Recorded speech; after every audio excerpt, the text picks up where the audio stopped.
is writing songs that I want to perform live. I love performing and making it feel like a party.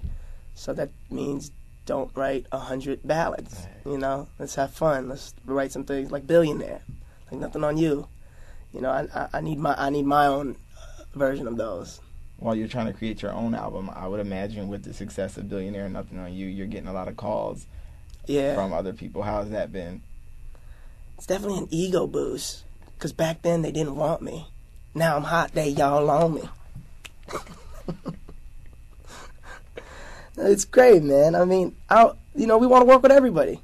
Unfortunately, I really need to focus on me, because that's been the goal since day one for me. So, as soon as we're done with that, we're back open. Is there anyone particular you'd love to work with right now? I mean, I'm sure there's a bunch, but anyone specifically?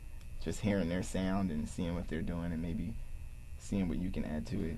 Oh, man. Everybody, man. We're influenced by everybody, from the Neptunes to MGMT, the Kings of Leon, and, and we're in the club dancing to Dre songs and things. So it's just whoever, man. Whoever we can get in with, we'll get in with. Musically, I know your family, obviously musically inclined. Who was, in terms of artists, like the biggest inspiration for you growing up? Of course, the Michael Jacksons and the Princes, and I liked Elvis a lot. I grew up watching a lot of Elvis videos. My dad's a big Elvis fan. I like watching rock stars, man. Just people that come up on stage and do their thing. Rock, even Tupac and stuff like that would just come up on stage and just be vicious. And I love that. That's what I idolize. Thinking about when you were younger and you obviously wanted to be in the music industry, does it seem like how you thought it would be? It's not like the movies, I mean, even me, I got signed at a young age and, didn't really pan out. I thought, you get signed and,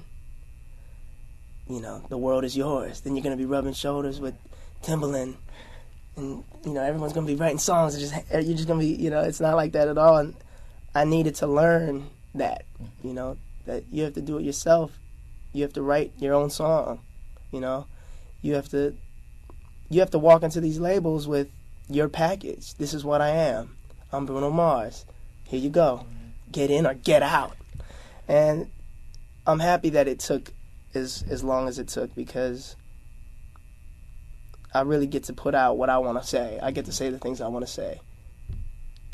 So that's how it is initially. You go to the labels and kind of pitch yourself until they start calling you, I guess? I mean, it's different. Sometimes bands have followings already, that they get people to just hop on the bandwagon. And like me, it was just, please sign me. I'm good, I promise. I don't have any songs yet, but I will. So. And how'd you and the other two guys meet? Did you know them initially, or was it when you got to LA? No, I met Phil when I was signed when I first got signed. The producer that I worked with at the time called Phil to write with me. Okay. And I meet Phil, and he's just a goofball, and it was so refreshing, because I've been inside, every session I would go to, everyone was so serious and just like, a little too into themselves. This guy was a goofball, but had the talent to back it up. One of the most talented guys I've ever met. So that was like, it was just inspiring. And we wrote a record, and we just had, great chemistry. And I asked him, I was like, yo, man, we're watching everybody do this production stuff. I was like, why don't we try it out? Because you and I write. I can play instruments. I could put drums together, and we could make some money, man. Like, we're broke right now. Let's do that. And he said, man, I'm in. And he's believed in me, when we had nothing, with no deal. No one was answering their phones. No one was calling us. And he was still coming to the studio rocking with me. So, I love you, Philip Lawrence. And Ari Levine, we met. Phil knew Ari, and we needed a studio. because these tracks we started selling. So, but we're like, we don't got a studio. We got to hustle this. What do we do? And it's like, I know this kid. So we called Ari up, and we started going there. And Ari was engineering for us at first. And, you know, but he's a producer himself. So he would start just adding things in, and it would be dope. So we were like, yo, man, why don't you jump on board? And we made it a trio. And now we're trying to be the greatest producers ever.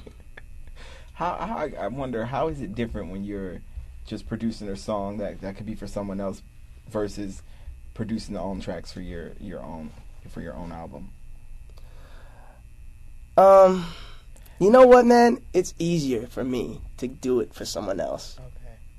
And that's kind of a curse, because sometimes we'll whip up something real fast and it's great, you know? And then we'll overthink my project and it's just like, it sucks. So it's different. That's all I can say. Do you I guess when you hear like Billionaire or Nothing on You, do you ever not in a spiteful way, but do you ever think, man, that could have just been my entire song to myself? I really You know what? Nah, man.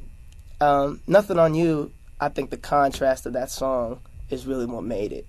You know, when that beat comes on and then Bob starts rapping, you know, it's so unique. You know, no one's rapping like that right now.